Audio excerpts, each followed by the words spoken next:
Welcome to Too Fond of Books. My name is Janelle, and this is Murder Mystery Monday.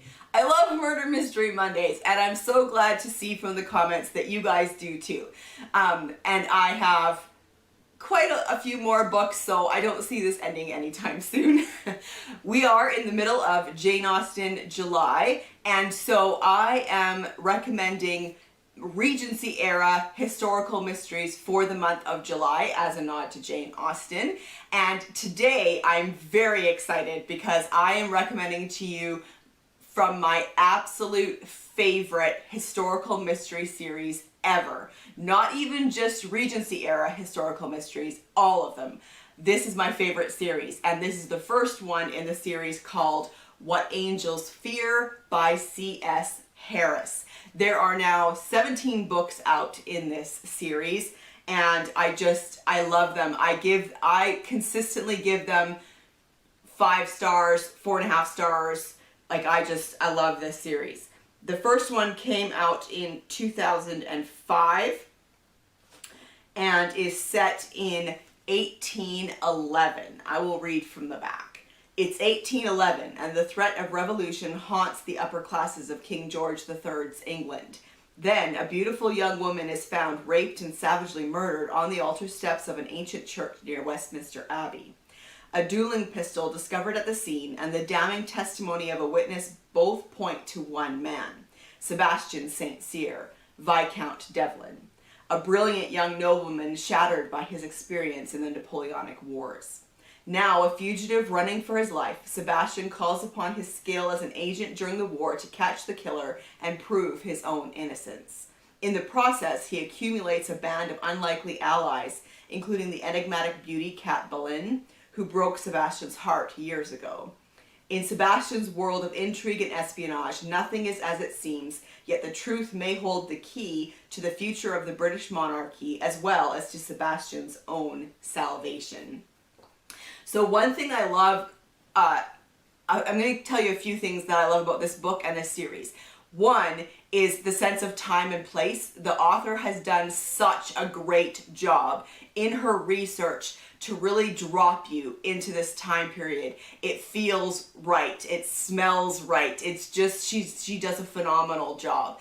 The second thing that I love is the characters. She's written really, really interesting characters. They're very well drawn. They're fascinating and complex and complicated, and I just love the characters in this book, including Sebastian. You know, he is a flawed man, but ultimately a good man, and has a deep sense, like I've said in previous Murder Mystery Monday videos, a deep sense of justice that I really enjoy in my characters. And so, yeah, I just love it. Now, from the back, you might be concerned about the level of violence in this book. I don't like to read a ton of violence, but there is a little bit, but it's not too much, and it's appropriate to the time period, let's say that.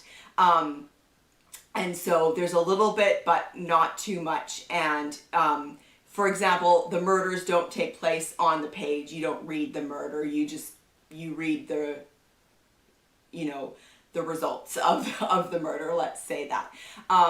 But Sebastian will periodically get himself into fights and stuff like that, but it's never, truly graphic violence. Okay, I will read to you from the beginning. Prologue. Tuesday, 29th January, 1811. She blamed the fog. She wasn't normally this nervous, this afraid. It was such a foul, creeping thing, the yellow fog of London. Even without the fog, it would have been dark at this hour, dark and January cold. But the murky vapor made it worse, wrapping around her lantern in wraith-like drifts that had Rachel stumbling as she cut across the churchyard. A loose stone rolled beneath the delicate sole of one kid half-boot, the clatter sounding unnaturally loud in the stillness of the night. Pausing, Rachel threw a quick glance over her shoulder, her gaze raking the faint, mist-shrouded outlines of the graveyard's scattered monuments and tombstones. From the distance came a clacking rattle and the fog-muffled voice of the Charlie calling out the time. Rachel drew in a deep breath of frosty air tinged with the scent of wet earth and leaves and a stale, musty hint of old death. and hurried on. So for today's Murder Mystery Monday, I want to highly recommend What Angels Fear by C.S. Harris. Let me know in the comment section down below if you've read this book or if you've read anything by C.S. Harris. And also, I'm curious, do you have a favorite book from the Regency era? Since that's what we're talking about this month, do you have a favorite Regency era historical mystery? Because I do love that time period, and I would love to discover more books that are set in that time period. And I will see you for another video soon. Bye.